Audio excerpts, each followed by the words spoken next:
Welcome to The Real Build. I'm your host, Bill Reiman, your broker builder. And today I got a special guest coming from Knoxville, Tennessee. He is a Marine Corps veteran with proven leadership skills and a passion for small business that focus on the gratifying work of physical labor and skilled trades. He helps people from all backgrounds understand the impact leadership can have on every aspect of their life. He coaches leaders and business owners in multiple industries, including remodelers, professional artists, authors, speakers, and nonprofits. He brings his own personal experience from his years spent in the skilled trades, along with the 15 plus years he worked directly with people as a coach in various ways. He helps extraordinary people become who they need to be to have a massive impact on the world. I love that. And also thank you for your service as well. Adam Hiltner, welcome to The Real Build. How you doing today, man? I'm good, Bill. How are you today? Good. Glad we made this happen. I'm glad to have you on, kind of hit on the leadership topic because it's so good and that's what you're an expert in. So, and you've coached a lot of different people. You've coached remodelers too. So we'll touch on that a little bit. Used to be the Renegade Remodeler. I like that name. Had a nice little touch to it, but you're shifting your business now, which is always important, and doing that pivot. So we'll talk about that a little bit. So let's start with, who is Adam Hiltner? Sure. That's a big question. And I would say that, the further down the road I get, the more I kind of hone in on who I am and what I want to be and what I want to create in the world. And when I started, man, I've started coaching in so many different capacities, like I said in the intro, and thank you for saying that, by the way. But I've owned a couple of gyms in my time in that space. You basically are the coach, and what people would oftentimes come to me to, seeking is some sort of physical transformation. And what ends up happening is, as they realize their capacity and their ability to do things they didn't think they could do, it opens up all kinds of doors inside their mind to be able to accomplish more way outside of just the gym and the physical realm. And so I've done that a lot. And then back in 2000 and I think it was the end of 2007, beginning of 2008, I went and invested in a construction, basically an apprenticeship program. It was 6 months long. I paid for this course. I finished up, I think it was March of 2008. And my intent was to go get a job with a construction crew, remodeling company, somebody, and then just learn for a few years, then start my own business. And I don't know if you remember 2008 at all. Terrible time to try to break into the industry, especially as an apprentice with no idea what you're doing, So that didn't work. And fast forward several years later, my wife and I moved to Knoxville, Tennessee, and I'm still paying student loans for that apprenticeship program. And I'm trying to figure out, what to do next with my life. And she's like, what are we paying these student loans for? And I'm like, construction. She's like, do that. And so I did. I was like, yeah, I don't know. I didn't even think about it since 2008 because it just seemed like a closed door and I didn't do anything further with it. But back in 2015, I started reaching out and I found a company called Finish Point in Knoxville, Tennessee. And I remember sending them an email before I went out to go to Roots Chris, which is where I've worked for a lot of years, back and forth between trying different business ventures. And right before I left for work, I sent an email with my resume, and I had a message before I even started my shift from Josh Andrews, the owner, and started working with them. And it was an incredible ride. I went from, an apprentice with, I remember my first week on the job, he asked me to go to the job box and get the bone nailer, the finish nailer. And I'm sitting there looking at a finish nailer. I'm looking at a brad nail. I'm looking at a pin nail. I'm like, I don't know what he wants me to get. I had no idea what the difference was, to a year and a half later, I was leading $70,000 trim package on a new build of a house and started the division and ran that for a couple of years. And then late last year, one of my previous employees had gone and started his own construction gig. And I was just expressing to him, he's known for a long time. We've been good friends, but he's known for a long time that I wanted to be in the coaching space again in some sort of capacity. And I told him what I was thinking. And he said, you know what, you've got to do that. And in fact, if you make the jump, then I'll be your first client and I'll help you get going. So that was September of last year. And since then, I've just had all kinds of interesting and different people come into my world that don't, some are remodelers, some aren't, as you stated your introduction. And the thing that I find fascinating is that 95% of the problem is the way that you think about your work, and 5% is skill and strategy. If you can, and a lot of people want to know, like, the question I always get, whether it was the gym or if it's in business coaching, the question I always get from people is, what do I need to do X, Y, or Z? And it's, what do I need to do is always the wrong question. The question you need to ask is, who do you need to be for the what to do to become obvious? Because if you can step into who you need to be to make your vision become a reality, what to do just ends up taking care of itself. That's not to discount like strategy and learning tactics and skills. I'm not saying that that's not important. Of course it is. But by far, the biggest leverage point in anybody's business or life is, who do you actually want to be, casting that vision for yourself and then allowing yourself to step into it and walk forward. And it changes everything. That's the major shift that people are missing, because they don't realize they're always looking for an external strategy or tactic to pull into their world. And it's the opposite approach. Yeah, I mean, that's right there. What you said is so important too. I mentioned this, I think before we started recording. I had Tom Reber on my podcast. He's with Continued Fight. He owns that. And he said the biggest challenge with every contractor is in between the ears, just 100%. Like you said. And it's always mental over everything, because there is so many challenges that we face as contractors, even real estate professionals, mortgage industry professionals, that a lot of the stuff you do, you overthink. You're constantly, you're thinking ahead of something that is going to happen, but it probably isn't going to happen too. I've had to train employees to not overthink it. I swear if I had $1 for every time I said that to an employee, you know what I mean? I probably wouldn't be a contractor anymore. I'd be nice and rich. So it's just, you can't, especially in this business, you're dealing with people, you're dealing with a lot of money, you're dealing with a lot of their personal life and how they want things ran and so on. And it's so important to kind of just not overthink it and just key in and listen to them, listen to their wants and needs, and then get it done right off the bat too. And that's what a lot of people struggle with too, is listening. So, and that was a key thing too. Another thing I want to touch on, coaching's tough. I mean, there's a lot of people now, as you know, and I can commend you on doing it. Obviously, you have that business experience where there's a lot of people that are getting into coaching that are saying, hey, I'm just going to become a coach. Well, what business have you ran? What have you done to become a coach, to be able to coach somebody? So obviously you've done it, you put in the legwork, and you found out what your skill is too. And that's coaching people, helping them. And not a lot of people can do that. There's a lot of people trying to do it because they just think, oh yeah, I can be a coach, this is going to be easy, but it's not an easy task to do. So I commend you on that too. But yeah, let's go into this a little bit, what I was talking about with listening, how important that is. What are your thoughts on it? And we'll brush on that. Dude, listening is,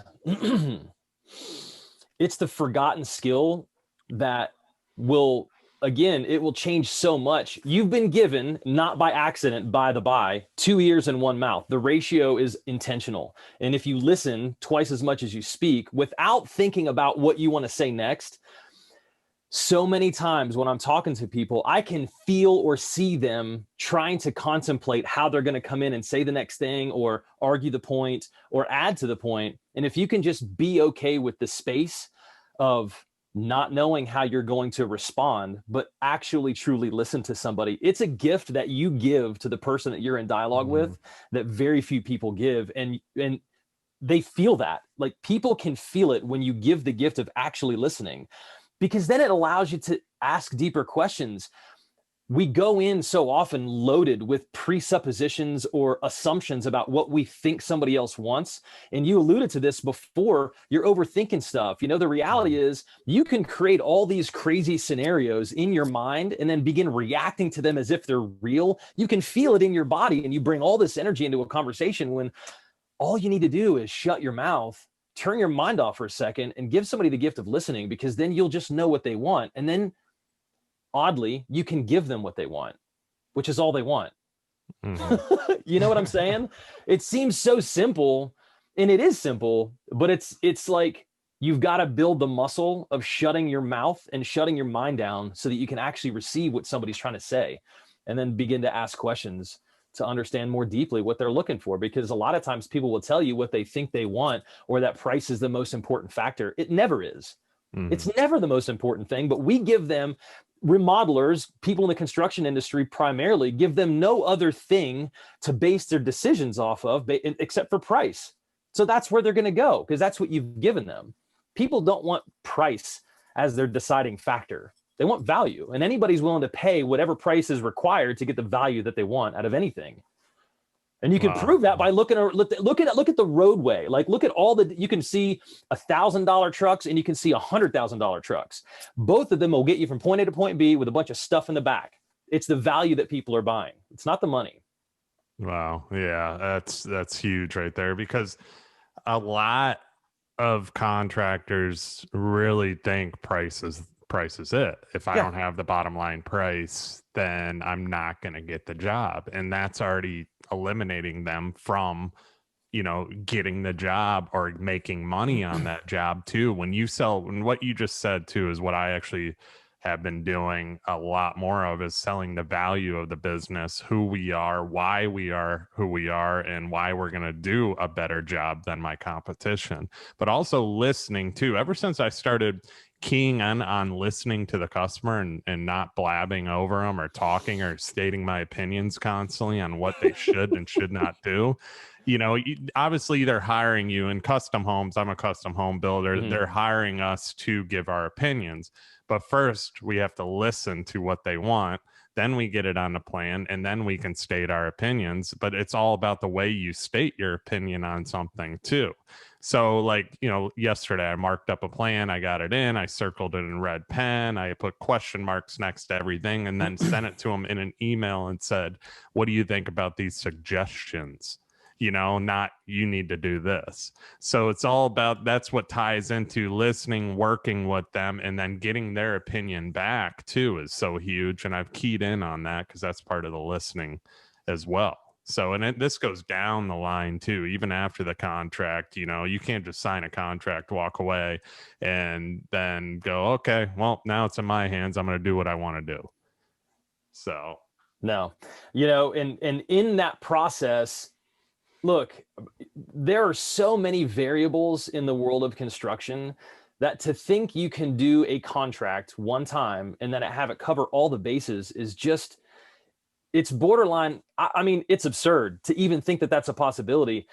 And then you couple that with the fact that people bring tremendous amounts on both sides, both the builder, remodeler, whoever, and the customer. They bring so much expectation into the relationship that the weight is just, it'll bury anybody. And so one of the things I've been talking to a couple of my contractors about is just this idea of eliminating expectations completely. I used to even say, like, think about this, Bill, like, when can you imagine a scenario in your life where you were frustrated, mad, angry, whatever, and you can't like go back in time and realize that it was all as a result of a mismanaged or an unmet expectation? Nobody I've asked that question to can say, yeah, I expected this and then I got mad about it. Yeah. Like, it's always a mismanaged expectation. And so the only two possible outcomes, and I got this from my mentor, Steve Chandler, the only two possible outcomes with expectations, no matter what they are, is, yeah, I expected that. And so it's like, blah, there's no like real greatness coming out of it. Or like, you're pissed because I expected this and it didn't happen, right? So eliminating expectations because of the toxic nature of what they are, and instead like rooting them out and then coming up with powerful agreements that you co-create with the person that you're dealing with, right? And so many times people want to have, like, I don't know what it is. I don't know if it's fear. Really, I do know what it is. Who you're showing up as is somebody who's completely insecure, asking somebody else to validate you based on the work that you do or what you think, what's my value? You're constantly asking somebody else to determine your value for you. I think that's ultimately what the problem is. But if you show up saying, hey, this is going to be a project that may take a little bit of working and tweaking. I don't know what's going to be inside the walls when I start pulling this stuff apart. I think based on what I see, this, and this is going to happen. But there's a really very real possibility that we start pulling stuff apart, there's going to be a tremendous amount more problems that we're going to run into. When that happens, can we agree that I'll stop work, come to you, explain the scenario, and give you options to move forward? Or what else could we agree on? Because dealing with expectations, I'll give you an exact example of somebody I'm working with right now. He calls this the forever bathroom, right? Because they went, it's one of these, the customer is an engineer, so he's extremely detail oriented, right? They created this bathroom, they loved it. The engineer, who was the husband, went away for, I think, a week or so while the contractor, he's a friend of mine now. He went out and did the work that they agreed to do every single day. Bill, he had the wife come in, check out the work. She loved it. They went on. The week he came, or, when he came back from being gone a week, he was about 90% done with the bathroom. He comes back in the next day, and it's just basically, this is not up to my standard. He picked everything apart, and basically they had to redo the entire thing. And it's simply because they didn't have an agreement about what the finished standard was going to be. Right. And I've worked with people like that before. They're actually, so many times contractors say, like, what a pain in the butt. Like, I don't want to work with these people, man. They're so particular. Like, they just get really mad about the fact that people want different things. When in reality, you could say, hey, this is our baseline finish. We do this level, call it level 3, call it whatever you want. But just for the sake of conversation, we do level 3. And I tell you, we try to keep our standards higher than what the average is, right? So for like the vast majority of people, they love, this is actually a really, really good product. There are a handful of people that are very particular, think like engineers and people like this. I love working with those guys because it gives us the opportunity to really take our standards and shoot them really, really high. Now, to do that, it costs more. Obviously, there's a lot more work involved. There's a lot more that goes into the finish level. But those are a couple different options for you. Which one do you think you'd like to go for when talking about this particular project, and allow them the opportunity to make the choice? Have an agreement on what you're going to do, what the end product is going to look like. That way there's no expectations, and you don't walk in the next day with blue tape everywhere on all the things that needs to come out or be changed. You expect it, and you go in knowing that if you're going to do, you're going to go to this level, hey, I look forward to all the blue tape tomorrow, because you've already accounted for it. You're already getting paid for it. It's not something that's a surprise. You know it, and it's actually fun because it does force you, not really force you, it allows you to produce work at a higher level. Yeah, and you, like you say eliminating the expectations. I kind of say setting the expectations in my end too, because if you set the expectation from the beginning of what they're going to have to expect, it makes your life a whole lot easier. If I stay silent about if there's delays or what's going on, like right now, down here we drive pilings for every house. We're building on an island. It's lower elevation, so on. Well, everybody's backed up. Our pile guy's backed up. It's busy down here. It's just like everywhere else. So when we get the permit, they still got to wait another 6 weeks, because that's how backed up the pile company is. If I don't tell them that, they're going to be pissed, because they want to get going right when they know you pull that permit. They're like, why is there no pilings being driven? So I set that way ahead of hand right at the contract too. So it's these little touch point things that you have to do throughout your process to kind of be ahead of them, be ahead of the game, so that when they do go, well, why isn't this happening yet? You say, well, remember when I told you that we were going to have to be a little delayed, and we're going to work as fast as we can, but this is kind of how it is. Times are busy, same with the lumber issue. I got people following the lumber index, and they're calling me, lumber just dropped. Is my wood cheaper now? No. Here's the reason why. They have to use up all the lumber they bought at those high prices. They're not just going to throw it all away. So, you kind of have to let them know, yeah, maybe by the time we get to framing on your house, we'll have a less expensive lumber. Right now I'm getting cheaper truss quotes and so on. So it's like you said, eliminating that expectation, also setting the expectation too.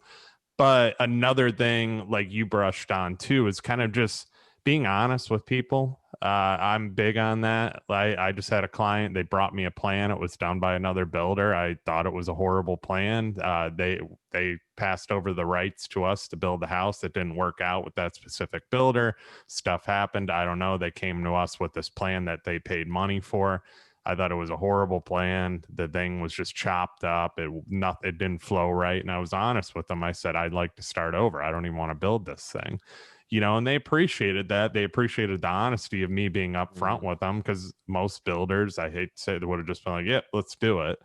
But the way it flowed, the way the balconies were, the outdoor, everybody wants to live outdoors down here in the winter. I mean, they had this little rinky-dink outdoor living area that was like nothing, and I'm like, this is just, pool was small. So long story short, we're redoing the plan. They're very happy. It's a lot better. So that's one thing, again, being open and honest with people, and just kind of just being out there with them and not just nodding your head yes, actually just, be honest. Simple as that. I find myself nodding my head yes in agreement with what you're saying. Like, I'm doing that right now. But it's funny that you say the being honest thing. I have been plumbing the depths of this concept of just tell the truth for months now, and I have yet to find the bottom of it. If you can really commit yourself to just telling the truth, dude, it opens up so much opportunity to have a real conversation about the stuff that actually matters between you and the customer. Just tell the truth. It goes so far. It really, really does. I would not, it's like, you brought up the plans of another builder, another architect or something like that you guys didn't come up with. It's like I had just got some tattoo work done. And I was showing my friends, and one of my friends is like, oh, I love that. I wonder if I can have my artist draw something for the tattoo or to, for your guy to put on me. And I'm like, yeah, maybe. I don't know that that's really a good idea. It's like, it's taking somebody's art and saying, hey, I don't really trust your capacity and your ability to do this. Can you put this on me? It's like, even if it's good, it doesn't really matter. Like, I guess the point is being able to look somebody in the eye and say, look, I bless you. If you want to do something like this, and this is what you want to build in a house, I wish you the best of luck. I don't personally think that I'm going to be able to do this for these reasons. And if you'd like me to give you a couple different options, I'm happy to do so. I just can't build this. Like you said, it builds so much trust because you're not just the yes man looking to get some money and move on to the next project. It's a disservice to do that. It really is. Yeah, big time. Because it's just, if I would have taken that plan and done it, there would have been stuff I would have found. It would have been throughout the process too, would have not have worked exactly how we want it to work. And it just would it not have been our product, a product that we're proud to represent as well too. I mean, us being a higher end home builder, we want to be proud of the product that we produce. I want to get photos, videos, walkthroughs done of this thing, as much content as possible so we can showcase it and then build something similar to it again. So it's just that honesty is so key throughout the whole entire process too. And that goes back to what we originally talked about. Don't overthink it too, because when you're honest with people, most of the time it resolves the problem. And not a lot of people think that. They're kind of hesitant if there is a problem. And I've dealt with this with employees too. If there is a problem, they're hesitant to be honest or just hop on it and deal with it. I'm more of a pick up the phone. Let's figure it out. Let's have a conversation, and we'll move forward from there. I had somebody in our office say they heard me talk to a client. The client was crying over something, and I smoothed it out within 10 minutes, and it wasn't anything major. She just didn't understand what was going on because it wasn't communicated properly, because they were going back through email. So you pick up the phone, you can communicate a lot better with the client. If I told her, if I need to meet you there and go over this and let you know, we're gonna fix it. I think, and I'll tell people what it was. It was very minor. So the roofer drove a nail through, I guess through one of the pieces of plywood. It rains every single day here. Water got in, the paint bubbled up, and there was a bubble in the garage. Obviously we're gonna fix that, make it right, so she just didn't understand why it would happen, and she thought the whole roof was going to do that by the time we got done or by the time she got done emailing with the girl in our office. So it's solving those situations and getting on them as fast as possible and explaining it through a phone call, in my opinion, is better. Obviously you want everything in writing as contractors too, so follow up with an email, everything's okay, so on. But not a lot of contractors or employees are picking up the phone anymore too, and I'm starting to see that everybody wants to text, everybody wants to email each other. And I just had that happen with our interior design firm that we use. The designer was texting with the customer took the text the wrong way, and then the customer was not happy with it, and her husband fired that interior designer over this text. Guess who had to smooth it all out? So, it's communication. We'll touch on that too. Then we'll get into some leadership stuff, because I know that's what you're doing right now and a very good expert on as well. But let's talk about communication, how key that is throughout the process. Dude, you just hit on something that's so important. I don't know what it is. The more digitally connected we get, the less connected we are. It's this weird dichotomy. Mm-hmm. It seems like text, email, and these other written ways to communicate feels easier in the moment, and it's actually just a way to hide, right, from just dealing with the thing that needs to be dealt with. Like I've got two, call them mantras or declarations, whatever you want to call them. There's two things that I constantly have running through my head, almost all the time, and it's show up powerfully. No matter where I am and what I'm doing, I want to show up powerfully, and that just means be truthful and be honest. And then I am immediate action, right? So often, how many ideas have you had that were good ideas in the moment that you didn't actually act on, that just kind of fell away? Like, you could probably fill a book with that, right? And if something, to your point, in the house you're remodeling, the house that you're building, the project you're working on goes awry in the slightest way, when's the best time to deal with it, and how should you do it? And the answer is right now, face to face or on the phone. So much get lost in translation when it comes to text and like written word. You can't hear voice tone, you can't see somebody's face, you can't hear the inflections. It's a recipe for disaster. And I don't know what it is, man. It's just, again, I think it's just a way for people to hide and not deal with conflict. And that's part of, like, if you're talking about communication, one of the most important things that you can understand as a human being who happens to be in a world with other human beings, therefore we've got to be in dialogue, is embracing conflict. It's not a bad thing. But so many people do it poorly that it becomes this heavy, like, disastrous situation. When conflict is an opportunity to take what could be terrible and make it an incredible experience.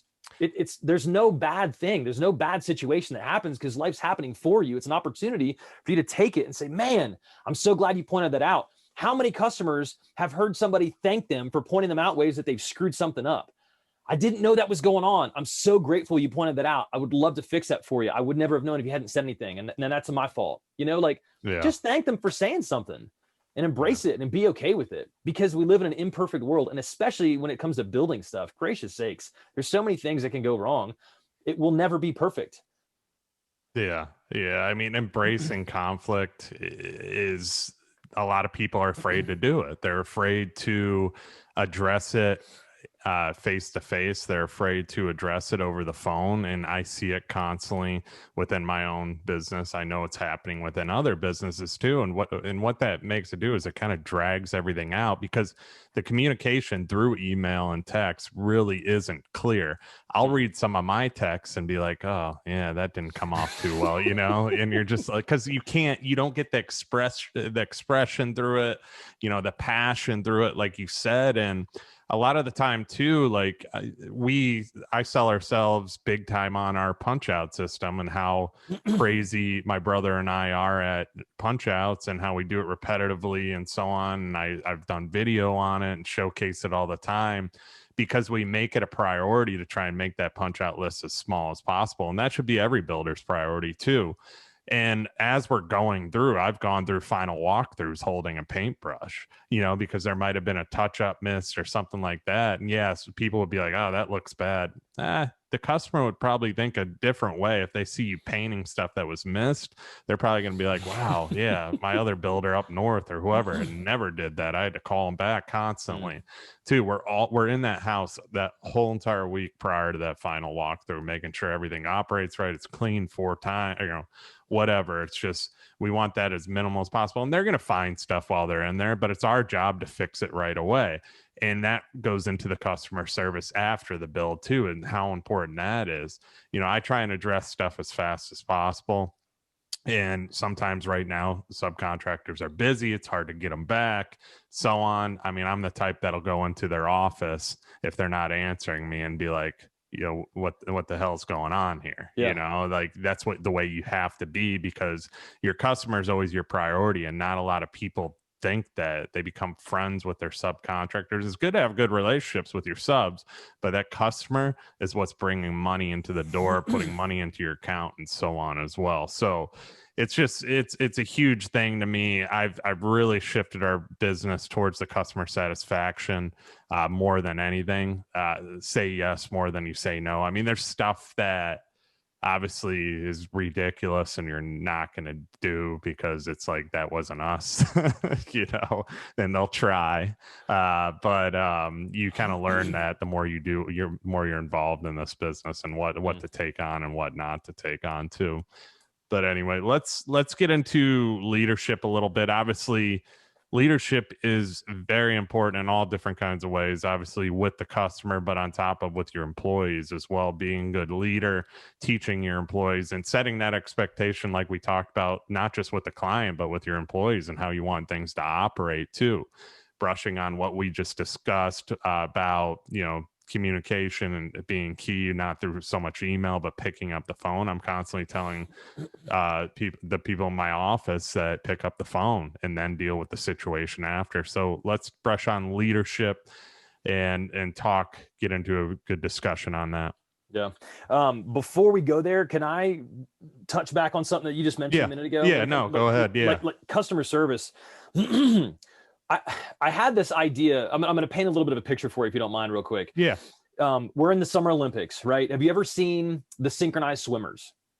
Right. Yeah. You've got these people, this group of people who are incredible swimmers. They're doing all these things in sync, right? They're synchronized.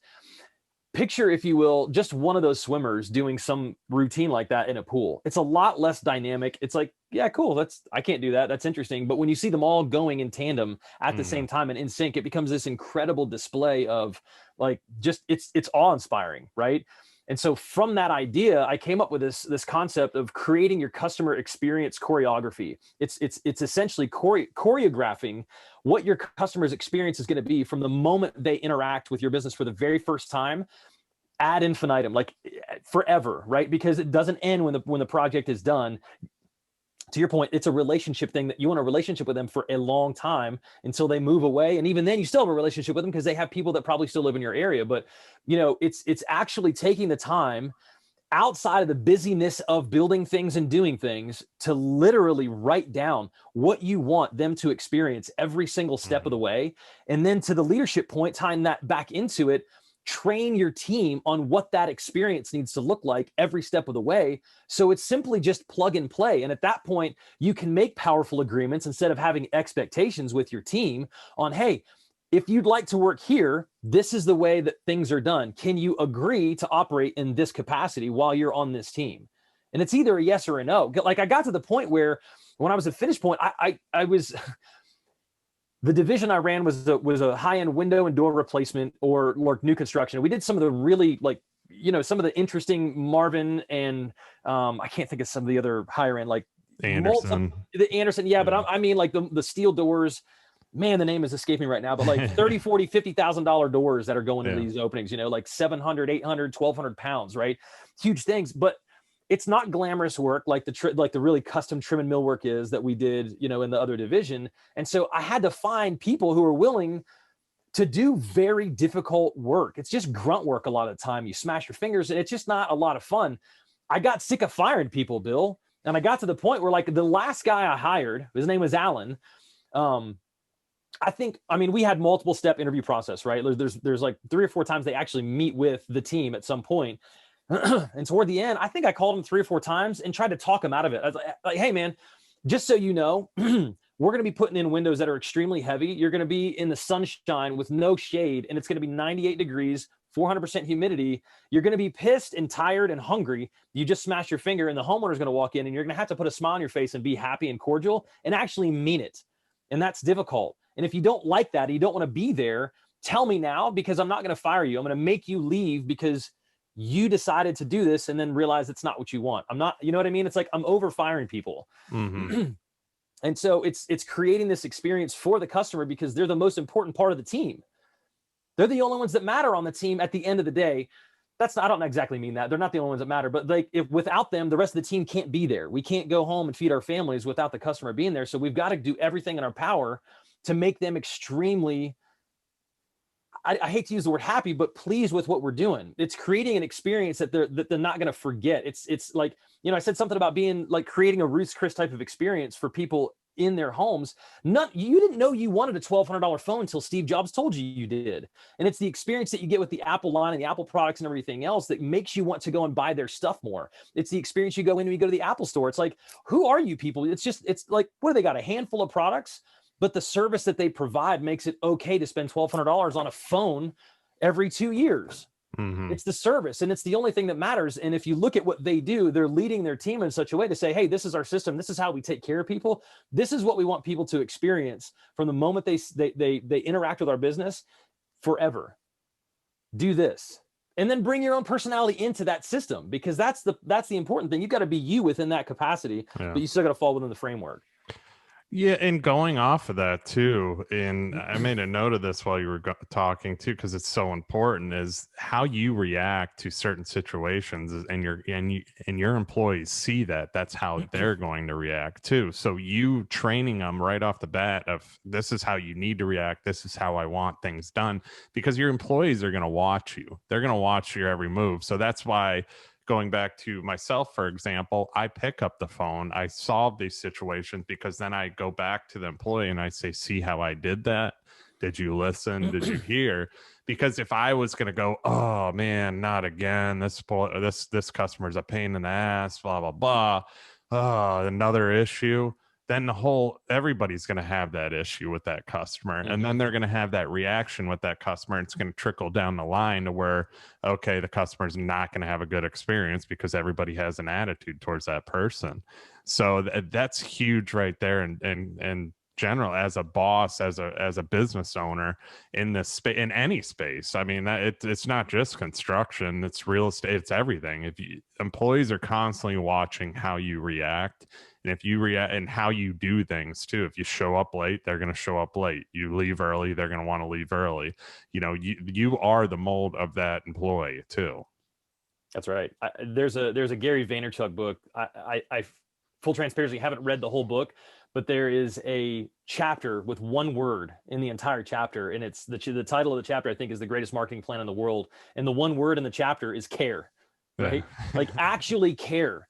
In the marketing, like everything is marketing, right? And marketing is everything. And so the experience is marketing. The way that you train your team is marketing, because the way that they interact with everybody else. And like, you always get what you look for. So if you're looking for someone to be a pain in the ass, then that's what you'll find. If you look for these particular people people in the construction industry will say like, oh, that customer's a pain in the ass. And they're always talking about the ones that are really particular. Like, why are particular people who actually know what they want a pain in the ass?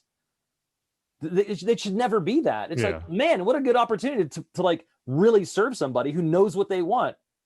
You know what I mean? It's an opportunity, I think, that we miss all the time by just not caring and making it all about us. It's not about you and it's not about me. It's the way that we can serve other people.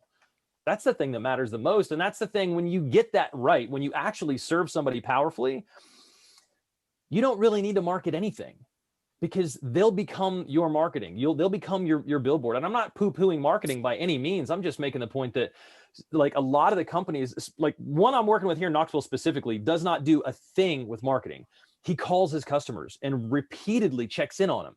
He has relationships with them. When he calls, he's not like, hey, what else can we do for you? He calls and says, how's Fido? How are the kids, man? Did Johnny get into to UT, or did he go somewhere else?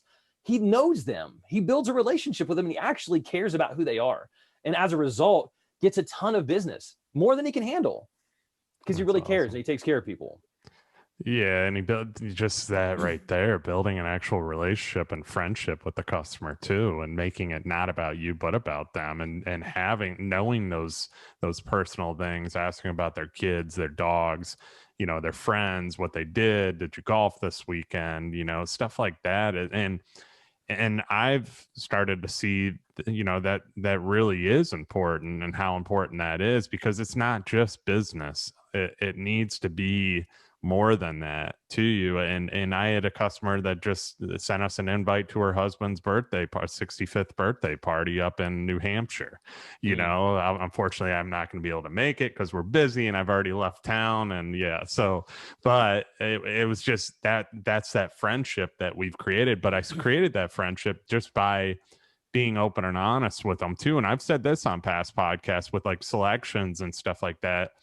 I'm not trying to push them towards the most expensive thing. I'm trying to teach them, okay, what would be a better product for that certain area. And they see that. That's part of that honesty too, to where, I think I used this example. They were shopping toilets and they picked the Taj Mahal of toilets for their master bath, the thing that sprays everywhere. God knows what else it does, you know? And then they selected these other toilets that were like they were like $1,200 a piece. And I'm like, but why for a powder bath? Why for, you can get one that's like $300 a piece, save the money and put it somewhere else. And they're like, oh, wow. Yeah, we didn't even think of that. And, obviously they had a designer with them. The designer, I love designers, but it's not their checkbook. So, and they want to get the best of the best and so on. Not all the time, and I was like, no, maybe you should do this. And that's right there at that moment. I did it with sliding glass doors with them too. And just that honesty, repetitive honesty with them and kind of teaching them. They were like, yeah, we're glad we went with you 100%. Like, we trust you. And that built that trust too, because unfortunately in the construction business, as you know, even in the real estate, there's not a lot of trust. I mean, there's not in the sales business in general, there's not a lot of trust. I mean, car salesmen, whatever, there's just people think we're just slimy salespeople that just want to take their money. It's not true. There's good people out there that want to create those friendships and want to do it right.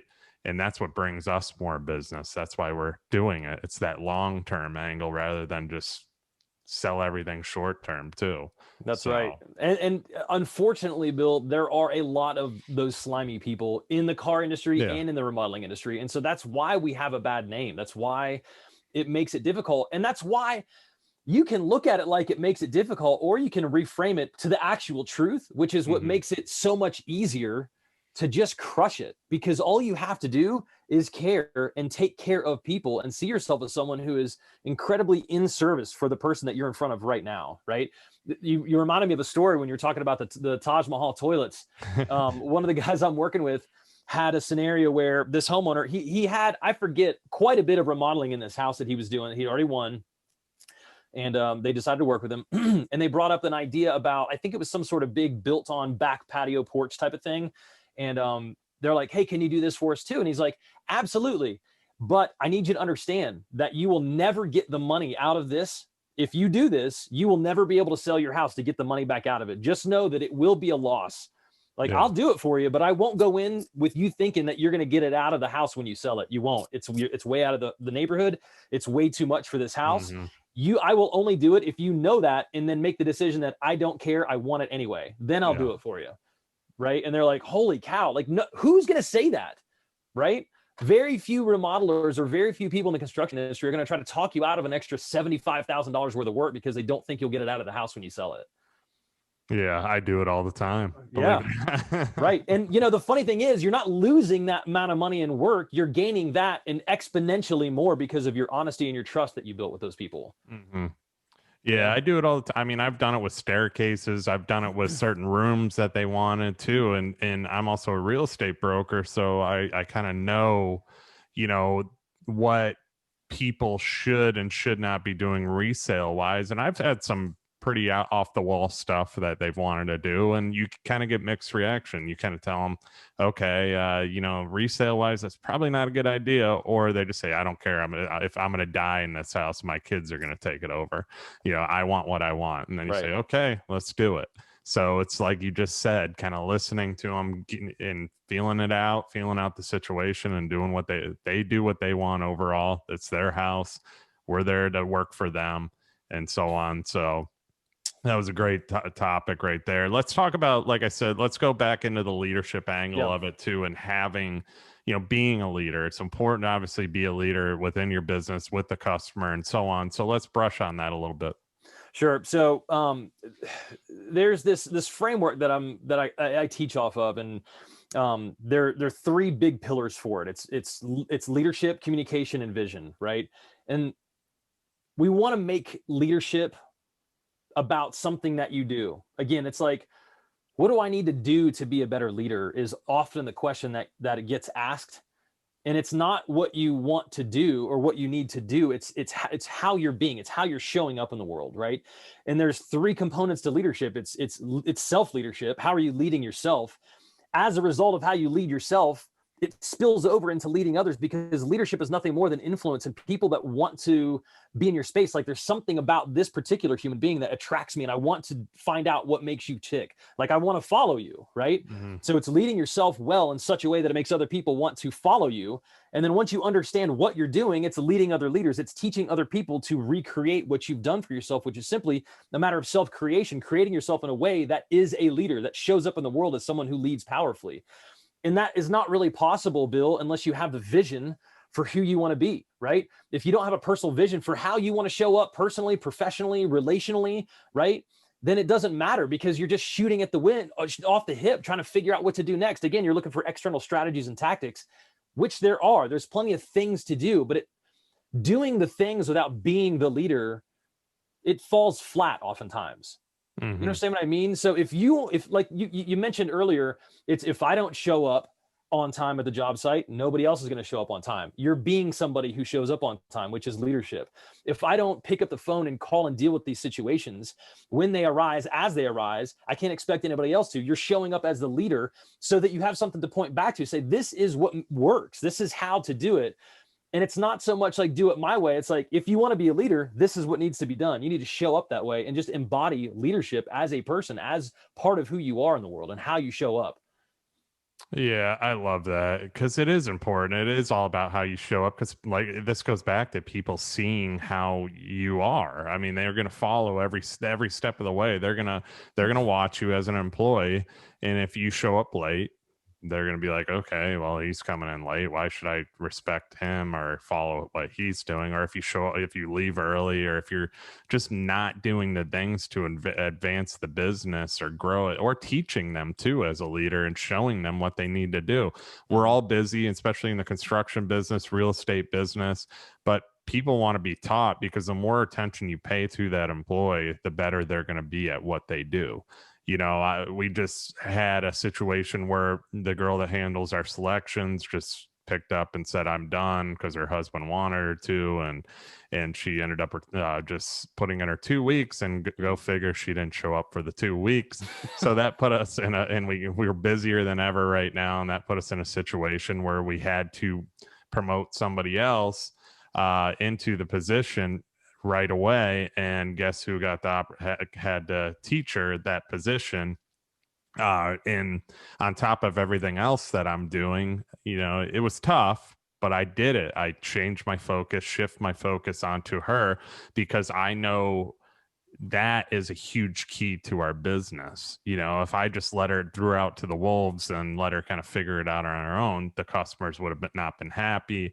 So there's a process to that of how we like to do it. And it goes back to, that's a whole different topic in general of expectations and so on, as far as selections. And because it's custom homes, we're not just giving them 3 selections, we're giving them multiple showrooms, everything. You can have this high-end appliances. So there's so many pieces to that. And I had to go with her, every single day with the customers and kind of show how we should be doing it. And then that goes back, that was the toilet situation, where being honest with the customer, just maybe shifting them to something that they don't really need the most expensive thing there. Let's go there. That sets that trust right there as well. So it's huge, man. And there's leaders and there's not leaders. There's people, but every business owner needs to be a leader, unless you're just working by yourself, which is a lot of the case these days, I guess, with online businesses and stuff like that. But having employees, you got to show that you're going to be a true leader. And because I don't think the business will last. Well, and I think leadership is something that everybody needs to embody, even if it is a solopreneurship, right? Or like one guy in a truck going out there and doing some work on houses. Yeah. They're leading the customer, thare leading the people that they interact with on a daily basis. And so everyone's a leader, whether you realize it or not. It's just, are you leading well or are you leading poorly? What are you modeling to the world when you interact with it? And so much of it, again, it points back to the vision of and who you see yourself as being, and getting into, we can have a conversation about how you price your work, but like getting into the whole concept of why there's such a bad rap for the construction industry in general. These guys and these gals will show up and completely discount their work because they don't see themselves as something or someone worthy of getting quality work done or charging a quality price. And so the world will see you the way you see yourself. Life's a mirror. Like everything you put out, you see right back. You know what I mean? Mm-hmm. And so often, I don't know, we can go down this rabbit hole if you want to, but like the owner who actually is out there swinging a hammer and working on the business oftentimes doesn't see themselves when they're swinging a hammer as cost of goods sold. Mm-hmm. And so therefore they don't factor that into their pricing. They get what's left over, but they never accounted for the work that they're actually doing. Yeah. And so they just get what's left, and they're wondering why they're broke all the time and spinning their wheels, because they don't see themselves as the most valuable player on the team, which they always are. It's like hire the best person out there and then not paying them but like $4 or $5 an hour. It's what most business owners end up doing in this industry, you know, and then they can't afford to do the actual work that needs to be done to make the people happy, let alone go back and fix the things that will inevitably be wrong because you've had to go so fast to get it done. Yeah. And I think a lot of contractors too underprice themselves. They underprice what they're actually worth because they're afraid, they're scared. They think they're going to lose the business, but that's the problem. That's what we talked about. That's a mental thing more than anything, is because they're more thinking ahead of what the competition's doing. And I can get into that too. I study all what my competition's doing constantly. I've done it every single year since I've really been in the sales side of this business. And I was even sending people, girlfriends, stuff like that into their model homes, collecting it because they all know who I am, collecting information, just, you know, to see how they're operating too. I mean, call it what you may, but that's my leg up and approach to how I do business. And I can see what the competition, what they offer, what they're doing, how they're doing it differently than me too. And then, you know, I can shift my business to whatever way I need to continue to do well, and it's work. But that's knowledge. I mean, that's knowing your competition, that's knowing what you have to do to get that customer too. But it helps on the sales end as well. I mean, I can be like, well, they're offering this, we're offering this is why we're better, and that shows more confidence as well too. So I'm big on getting a leg up as much as you possibly. But a lot of builders, going back to what we were talking about, they don't do those things. They don't think they're worth that because maybe they're newer, or maybe, you know, they just don't know how to go about that on the pricing end of things too. Yeah, and I would be willing to bet, Bill, and you can confirm or deny this, but the mindset that you have going in to do your market research, which is really what it is, the mindset you have going in is not so you can copy and be the same as everybody else. It's so that you can understand what the market is doing, what these business owners 100%. Are providing, so that you can crush it and like do even more and serve even more powerfully. What most business owners do that have this like insecurity around them is they'll look at what everybody else is doing and then do the same thing or do less so that they can win the work. And they think that that's a better way to handle it. And it's the fastest way to run yourself out of business, if not to the insane asylum. I mean, it's just craziness. It's crazy. Yeah, I mean, that's the thing. It is market research, because we were different than every other builder in how we went about our business, because I did a shift, and this was before all the craziness with pricing and all that happened. I shifted to cost plus. And my competition, one of my biggest competitors, I heard through the grapevine of a customer that went into their model or whatever, I heard from a couple of them that they were bashing us as a cost plus builder. There's no what, blah, blah, blah. This is, you know, they're just going to rip you off. And I actually did an episode of this podcast on cost plus versus fixed cost and why cost plus is actually better for the client. And we don't need to get into that. They can listen to that episode, go check that out. But, you know, long story short, guess what happened? Materials skyrocketed. They were fixed cost, and trusses, everything skyrocketed. They signed all these contracts that they couldn't abide by. And then now they got a lot of pissed off people, where I'm cost plus and I can make shifts. I can do different things. I can shop. I can, you know, I have more flexibility. But that also goes back to the setting the expectation of, okay, prices are rising from the beginning. It might be here by the time we get to here. So there's a lot to it. But that's why I also do study my competition, because I do want to see what they're doing, but I also want to do it better. Like you said, 100%. I want to beat all of them out. When I see another builder sign in a lot that I talk to those people, I cringe. And that's the way every business person should be. You're not going to get every job, but you want to get as many as you can. And ever since I've really focused on, building us and who we are and our brand and so on, we're getting a lot of great people that we're building for, that we can call friends too, and that are excited to be with us because they want a Reiman product. They don't want my competition. They know who we are, but that comes with marketing. You know, you're marketing, but you don't really know you're marketing a lot of the time, so, and I do a lot of marketing. That's just, I don't do paid. I mean, we do maybe Google ads, stuff like that, but I've done a lot of organic stuff that's working. It's 100% working. So yeah, it's cool. You said that like you want to get out there and do better and beat them. And I think, now I'd love for you to correct me where I'm wrong here, but I think when you bring that type of energy to the world, I don't think that you're, correct me where I'm wrong, but I don't think you're trying to like push everybody down and win to get yourself on the top. What ends up happening is quite the opposite, Bill. You create this environment in your community, in your environment, that you start doing things at such a higher level that it forces everybody to get better. You're literally pumping water into the bay to raise all the ships up with you. Yeah. Right. People have to get better, which at the end of the day serves the customers that much better because they have to stay in business. You're a pioneer. You're leading the charge and you're creating something that's way better than it was 2 years ago, 3 years ago and more. I think it's a wonderful thing. Yeah, it's how can I do better than the competition to get a better review, or make the people that went to the competition regret going to the competition. That's right. Too. We're always going to have competition and root them on. Good for them, let them. And we've had it for years from similar builders that have been around for years, and none of us. I don't bash them. I'm not that way because I personally think that looks bad. There's some people that ask me and I warn them about certain particular builders because there is issues. So I do want to put that warning out. But my main competition, they're not bad. If they shop, they shop. That's my job to sell them on why I'm better. And that's what I'm doing by doing that market research, doing the things that I need to do to have a leg up too. And they're doing it too. I mean, they've come into our model homes. I've caught them.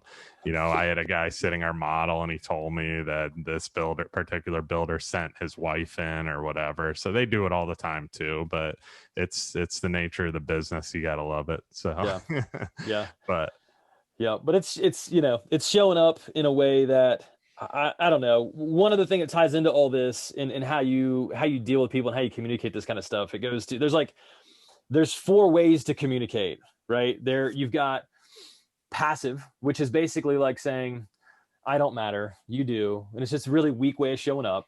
There's aggressive, which is like, I matter and you don't, and I'm going to win at all costs, which is not what you were saying before. There's passive aggressive, which is like, you matter, not really. And then there's being assertive, which is just showing up powerfully. Like I said before, it's being assertive. And that's part of the way that you communicate. And, tying it back into the leadership thing, like all of this is tied back into how you show up, who you're being is the leadership and the influence that you assert over the customer, over the industry that you work in. And leading yourself well starts with having a vision for who you are and how you have the inner dialogue with yourself, so that then you can go out and be the person you need to be to create these really cool buildings, working relationships with customers and vendors and everybody else. Like it literally is I hate to use the overused analogy of the rising tide lifts all ships, but that's what happens when you show up powerfully and are a powerful leader and do things that everybody knows should be done. If you listen to that thing inside of you that's telling you what to do and how to show up, the answers are always there. You always know what needs to happen. For some reason, you overthink things and you start to doubt yourself. And that's why I am immediate action is such a powerful mantra to live by, because if you just listen to what's going on inside of your heart, you'll know how to show up. You'll know what you need to do to serve powerfully and lead powerfully. Yeah, this has been huge, man. Like I know you and I say this to every guest too. We can go on for like 3 hours. I this has been really huge, and it's good for both the customer perspective on who to hire as a builder, who they should be looking for. Obviously, is what this show's about. But even the contractors that are out there, the real estate, any professional that's out there that's listening to this too. It's just all these things are so important within business, and I'm glad we got to talk about them today. Before we are actually to wrap up the show, I always like to get into some personal questions too. Sure. Made a little series on this question. This is my favorite question on this whole show. So what about you personally? What lessons have you learned throughout your journey that we should all apply to our own businesses or lives that can help us grow? That's a lot in one question. Where I am right now and what I'm understanding to be the most powerful truth that impacts everything is who you are being. If you look for things to do to have an impact, you will probably have one, but it will be stunted. It will be less than. It won't be your full potential, right? Having a vision, casting a vision for yourself on an almost constant basis, and then walking into it as who you want to show up as, who you want to be in the world, how you want to communicate, how you want your presence to be felt in a powerful way that co-creates with the people that you're around. How you be, how you show up, who you are being is the foundational way to have the bigger impact that you're looking for. We have been, this is my personal belief now, we have been created in the image of the ultimate creator. He thought, he spoke, and everything you see came into existence, and we've been created in that image. We have that same capacity. And most people do that unknowingly and haphazardly and at random, but it doesn't make it any less true. You're creating your experience of the world by who you're being and how you're showing up. You're creating how other people relate to you, how other people, you're on a constant basis teaching people how to relate to you and who you are and how they need to interact with you. And if you don't take control of that and have a vision for who you are and how you want to show up and actually create that and step into that, it's all going to be random. And you actually have the power to control all the things in your world, at least maybe not the circumstances that you find, but you know, there's a saying by Benjamin Disraeli that sums this up. It's man is not a creature of circumstance. Circumstances are a creature of man. And if you just sit in that and really embody that and take that, you'll understand that you have way more impact on everything in your world than you think you do. Wow. Yeah, that's powerful. It really is, because we are what we think we're going to be. And you start to realize that more and more, how powerful your thoughts are, actually really truly are, and how they do or have molded your life or molded you into the person you are. I'm a big believer we all have the ability to change, but a lot of us just stay within those thoughts and that capacity of, this is who I am, that's it, I'm not going to change. I mean, I've changed. I've, really gone into personal development a lot too. And it's changed in a lot of ways and really created a very positive environment around me of people and relationships and so on too. And I what you just said, yeah, that you said it was a tough question, but that was one of the better answers. So, I mean, everybody's had great answers on that too. So I love that, brother. That was awesome. Another one I always like to ask too, to wrap things up, is most ask you about your past. Let's talk about your future. So where will we see Adam in 5, 10, 15, 20 years from now? Who will you be? Man, I would love to have I want to impact 1 million people in this kind of way. I don't have anything packaged up like that, because and maybe this will begin to expand the further down the road I get. But honestly, Bill, I think that the butterfly effect is a real thing. If I can impact one human being on a powerful way that changes who they are in the world and the way that they show up, if you have 20 people in your sphere of influence, that will impact them, right? So I just want to have the next person create a powerful experience to help them understand who they are and really have this deep interpersonal commitment to actually embodying the power that they possess, that they've been given at birth, and then begin to walk forward in that. I think it has a ripple effect that can literally change the world, one person at a time. And so I just want to be the person that's constantly looking for that next relationship and that next human being who I can point to that thing inside of you that says, no, you're way better than that. And you can do way more. And actually have them believe that in them, because that's who they are. Like that, the next person. Who am I in 20 years? That same person that's looking for the next individual that I can impact on that level. Yeah, I have no doubt you're going to do that, man. After talking to you today, there's no doubt. So it's gonna you're very, very powerful too, and I love Mm. it. So yeah, no doubt about it. I know there's going to be a lot of success in your future, and especially with what you're doing too. So I commend you on that. And then my last question to you: what exactly do people need to look for? And I used to be in the remodeling world, but now we're going into the coaching world too. And why should they choose Adam as their Mm. coach of choice? What do people need to look for in the remodeling and coaching space? I would say look for someone that shows up genuinely and authentically. Like you can kind of, I was going to say smell. You can kind of feel when someone's being authentic or when they're trying to hide something. And I think that's the most important thing. Look for somebody that you can connect with on an individual level, whether it's the remodeling space or the coaching space. Look for somebody that actually has a track record of succeeding in the area that you want to succeed in, or in doing the thing that you want to accomplish, whether it's remodeling or if you're looking for coaching. Like, connect with that human being and find out if there is something there that resonates with you, that makes you say, I don't know what that is, but I want that. I want more of that in my life. And again, I don't think that's confined to coaching or to remodeling. I think that's no matter what you're doing, what you're going after, look for that. Look for authenticity. And you can elicit that. You can bring that out in people. But the ones who show up that way from the very beginning are the ones that you're going to connect with the most, and you're going to have the most powerful interaction with. You'll be able to create something really incredible.